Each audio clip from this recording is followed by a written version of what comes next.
Good day, I'm Carleen Brown-Thompson and this is your JIS News for Monday, August 12. The Ministry of Health has taken a major step towards establishing the final of 4 centers of excellence at the primary healthcare level. Ground was broken Friday for the $40.6 million project, which involves upgrading the Claremont Health Center in St. Anne into a center of excellence. The project is being funded by the National Health Fund, NHF.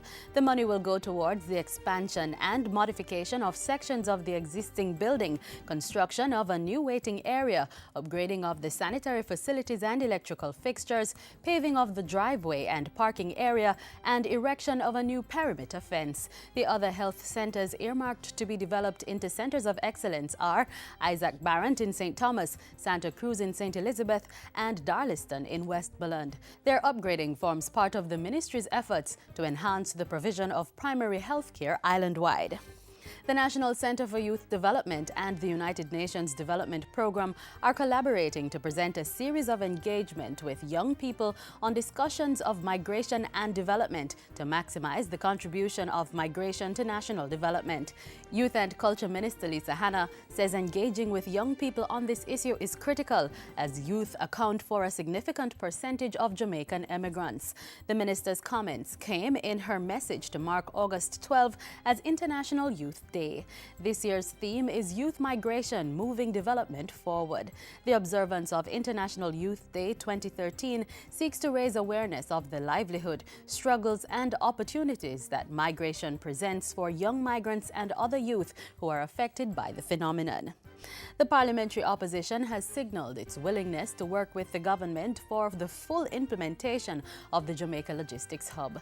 Industry, Investment and Commerce Minister Anthony Hilton met with opposition leader Andrew Holness on the weekend to discuss the latest developments. The hub is important because the technology now is for larger and larger vessels, both aircraft and shipping and ships, because they have to travel long distances with fewer stops. We see this as beneficial for Jamaica. There's no doubt about that.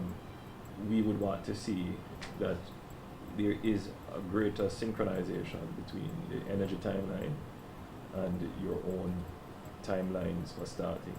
The development of the hub, which will make Jamaica the 4th major logistics node, is expected to create jobs and business opportunities.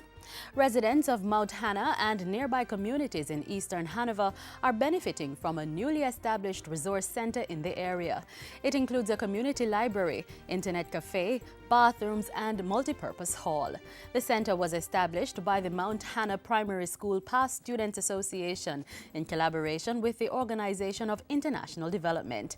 Member of Parliament for Eastern Hanover Dr. D.K. Duncan, who donated $100,000 from his constituency development fund, congratulated the organizers of the initiative. Students anxious to know their CSEC results can access the information on the CSEC website at 10 p.m. Monday night.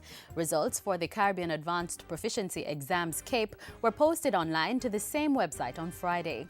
Meanwhile, the Education Ministry announced a 2-day job fair for unemployed teachers Monday morning. The job fair will be held at the ministry's headquarters at 2 to 4 National Heroes Circle on August 13 and 14. It will explore self-development options for teachers, career strategies and other programs. This is in an effort to assist newly trained and unemployed teachers. And finally, Prime Minister Portia Simpson Miller joined family, friends and well-wishers on the weekend in paying their last respects to former Member of Parliament for North Central Clarendon, George Lynn. In her tribute, Mrs. Simpson Miller described Lynn as a true patriot, assisting persons regardless of their political persuasion. From getting persons started on income-generating projects, to providing assistance with preparing farmlands and distribution of fertilizer to farmers.